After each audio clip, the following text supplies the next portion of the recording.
নমস্কার বন্ধুরা, রান্নাঘর থেকে আবার একটা রেসিপি নিয়ে চলে এসেছি। আজকে বানাবো ব্রেড পকোড়া। তা বাড়িতে থাকায় উপকরণ দিয়ে বানাবো। প্রথমে আমি ব্রেডগুলোকে দেখুন এভাবে একটু ধুয়ে নেব।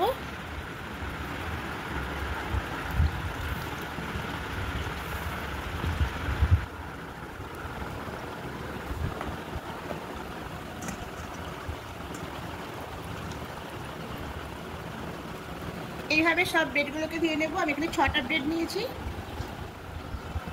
ব্রেডগুলো সব এইভাবে নিয়ে নিয়েছি জল নিকড়ে। এবার এর মধ্যে কিছু উপকরণ দেব।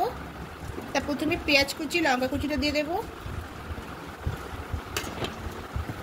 এবার এখানে গোলমরিচের পাউডারটা দেব,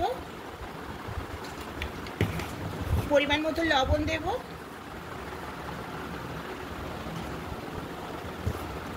বেসন দেব,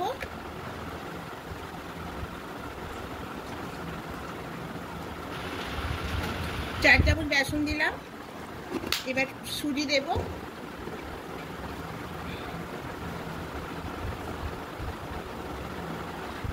সুজিটা অল্প পরিমাণে দিয়ে দেবো। দিয়ে খুব ভালো করে এটাকে মাখিয়ে নেব। আর এর মধ্যে দেবো একটু আদা রসুনের পেস্টটা দেবো। এখানে আপনারা আদা কুচি, লঙ্কা কুচিটা দিতে পারেন। আমি এখানে আদা রসুনের পেস্টটাই দেবো। দিয়ে সমস্ত উপকরণ একসঙ্গে খুব ভালো করে মাখিয়ে নেব। এবার এখানে একটু হলুদ গুঁড়ো দিয়ে দেবো। এটা আপনারা আগেও দিতে পারতেন, আমি পরে দিচ্ছি।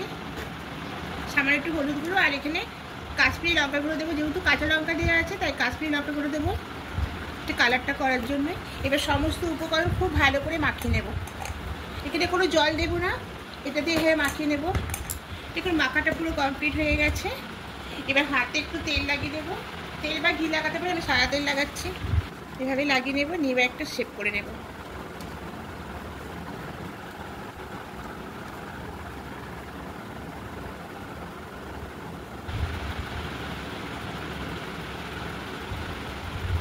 আমি এইভাবে করে নেব সব পকোড়াগুলো।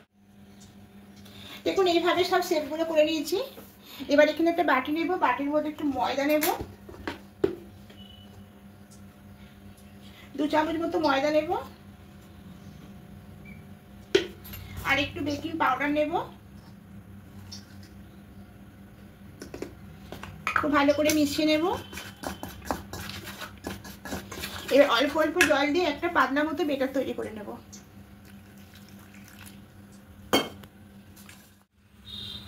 এদিকে কড়াই বসে আগে থেকে সাদা তেল দিয়েছি। দেখুন তেলটা হালকা গরম হয়ে এসেছে। এবার এখানে নিয়ে নেব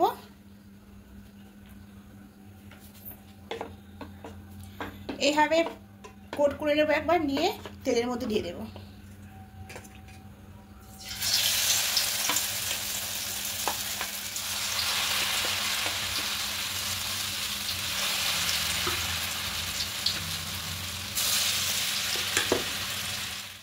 এবার উপর দিয়ে একটু তেল দিয়ে দেবো।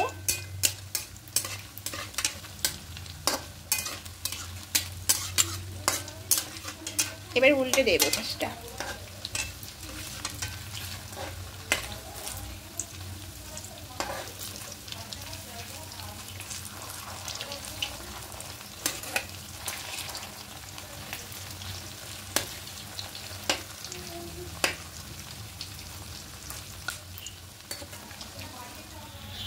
দেখুন উলট পালট করে লাল লাল করে ভেজে নিয়েছি। এবার এগুলোকে তুলে নেব।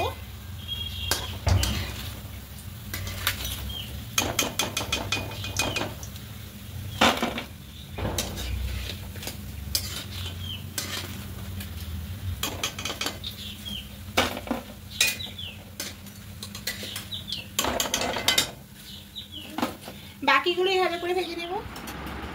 ব্রেড পকোড়াগুলো একদম রেডি হয়েছে দেখুন বন্ধুরা। আর কতটা ক্রিস্পি হয়েছে আমি দেখাচ্ছি একটু ভেঙে। এই দেখুন